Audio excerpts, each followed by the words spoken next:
Assalamualaikum warahmatullahi wabarakatuh. Kembali bersama saya Muhammad Farid Ar-Rasyid dari kelompok 3 yang akan membahas tentang masa prenatal.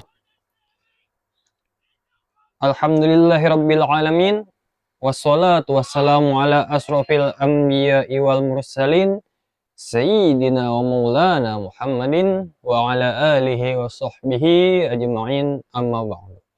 Rabbi sholli sadri wa yassirli amri wa hlul 'uqdatam min lisani yafqahu qawli wa yafqahu qawli wa yafqahu qawli. Amin ya rabbal alamin. Yang pertama-tama yang kita bahas adalah perkembangan pada masa prenatal. Apa itu masa prenatal? Masa prenatal adalah masa di mana manusia itu belum dilahirkan atau dengan kata lain masih di dalam kandungan ibu. Nah, dalam masa prenatal itu ada 3, dibagi menjadi 3. Yang pertama ada periode germinal, yang kedua ada periode embrio, yang ketiga ada periode fetal. Yang pertama ada periode germinal. Periode ini ada pada 2 bulan pertama pada fase mengandung. Fase pada germinal, periode germinal ini itu ada yang pertama adalah terjadi setelah 2 pekan. Yang kedua adalah tahap yang baru saja dibuahi disebut zigot. Yang ketiga ada terjadi pembelahan sel. Yang keempat ada zigot berisi blutosin. Yang kelima adalah sekitar 10-14 hari setelah pembuahan, zigot akan tertanam di dinding rahim. Yang kedua ada fase embrio. Nah, fase embrio sendiri itu terjadi setelah 2-8 minggu setelah pembuahan terjadi atau setelah fase periode germinal tadi. Nah, fase-fase di periode embrio ini ada dimulai setelah blutosis. Yang kedua, diferensiasi sel semakin intensif. Yang ketiga, embrio memiliki 3 lapisan. Yang pertama endoderma, yang kedua ektoderma, yang ketiga mesoderma. Nah, fase-fasenya lagi yang keempat adalah embrio dilindungi oleh animim itulah.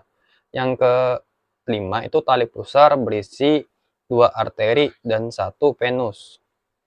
Yang keenam, plasenta berisi jaringan-jaringan di mana pembuluh-pembuluh darah ibu dan janin berjalan namun tidak menyatu. Yang G itu organ-organ utama terbentuk dalam periode ini. Yang ketiga ada periode fetal. Periode ini itu terjadi saat 9 minggu sampai lahir. Fase-fasenya akan saya tampilkan yaitu ini. Oke.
Yang B, faktor yang mempengaruhi perkembangan. Yang pertama, teratogen, unsur yang menyebabkan kelainan kelahiran akibat proses kehamilan tidak optimal apabila bereaksi pada awal kehamilan saat pembuahan dan organogenesis, fase perkembangan jenis di mana sel-sel yang awalnya sederhana mulai membentuk organ-organ tubuh secara spesifik dapat mengakibatkan kelainan anatomis.